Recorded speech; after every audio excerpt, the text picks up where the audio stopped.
பெரும்பாலும் இந்த குடும்ப உறவுகள் பெரிய பணக்கார குடும்பத்தை வச்சு வர திரைப்படங்களை எல்லாம் நகைச்சுவைங்கிற பேர்ல வேலைக்கார பெண்களை இழிவுபடுத்தி தான் படங்கள் வரும். அதே படத்துல வேலைக்கார பெண்ணை தப்பா நடத்திட்டான்னு ஆனந்தராஜ் கெட்ட பண்ணையார் வந்து தப்பா பலவந்தம் பண்ணுவா, நல்ல பண்ணையார் வந்து காமெடியா பண்ற மாதிரி காமிப்பாங்க. ஸோ ஃபேமிலி கான்செப்டுங்கிற சிஸ்டமே வந்து ஆண்களுக்கானது, பணக்காரர்களுக்கானதுங்கிறது தான் இதனுடைய வெளிப்பாடு. இது ஒரு நுட்பமான அரசியல்.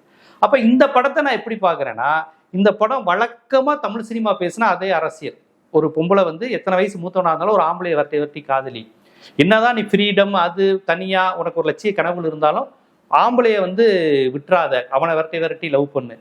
அப்புறம் வந்து ஆம்பளை கொஞ்சம் எப்படி வேணாலும் இருந்துக்கலாம், அவனுக்கும் ஃபீலிங்ஸ் இருக்கும்ல, அவன் கொஞ்சம் அப்படி இப்படி இருந்துக்கலாம், அது ஒன்றும் தப்பு இல்லை, அது அம்மா தப்பா எடுத்துக்க கூடாது, கட்டிக்கு போற பொண்ணு அதை தப்பா எடுத்துக்க கூடாது. நான் என்ன கேட்கிறேன், இந்த சைடு இப்படி எடுத்தீங்கல்ல, ஏன் அந்த பொண்ணு கொஞ்சம் அப்படி இப்படி இருக்கிற மாதிரி ஒரு சீன் வச்சுட்டு இதுல என்ன இருக்குன்னு ஹீரோ கேட்கிற மாதிரி வைங்களேன்.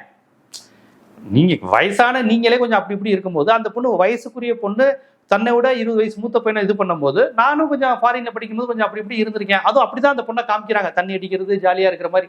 அப்ப நானும் கொஞ்சம் 2 பாய் ஃப்ரெண்ட்ஸோட கொஞ்சம் லிவிங்ல இருந்தேன், அப்படி இருந்தேன் அப்படிங்கிற மாதிரி கூட காமிக்கலையே நீங்க. அப்படி ஒரு சீன் வச்சிருக்கலாமே. வச்சுட்டு சூர்யா இதுல என்ன இருக்கு, அந்த பொண்ணு வயசுக்கு அந்த பொண்ணு அப்படி இருக்கல, என்ன தப்புன்னு கேட்கிற மாதிரி ஒரு சின்ன சீன் வைக்கலையே. நான் என்ன கேட்கிறேன், ஏன் நீங்க சூர்யாவுக்கு வச்சீங்கன்னு நான் கேட்கல, ஏன் ஹீரோயினுக்கு அந்த மாதிரி வைக்கலன்னு கேட்கிறேன். நீங்க திருப்பி திருப்பி இந்த கற்பு ஒழுக்கவாதம் இதை வந்து பெண்ணுக்கு மட்டும்தான் நேரடியாகவோ மறைமுகமாகவோ புகுத்திக்கிட்டே இருக்கீங்கன்னு நான் சொல்றேன். ஆணுக்கு கற்பை வைங்க நான் சொல்லவே மாட்டேன். உங்களுடைய போலி கற்பிதவாதம் ஒழுக்கவாதம் எனக்கு தேவையில்லை, ஆணுக்கும் தேவையில்லை பெண்ணுக்கும் தேவையில்லை. ஏன் செயற்கையா திருப்பி திருப்பி அப்படி ஒரு ஃபீலிங்ஸை வந்து ஆம்பளை தான் அப்படி இருப்பான், பெண் இப்படிதான் இருக்கணும்னு ஏன் நீங்க மறைமுகமா அப்படி சொல்லிக்கிட்டே இருக்கீங்கிறதா என்னுடைய கேள்வி.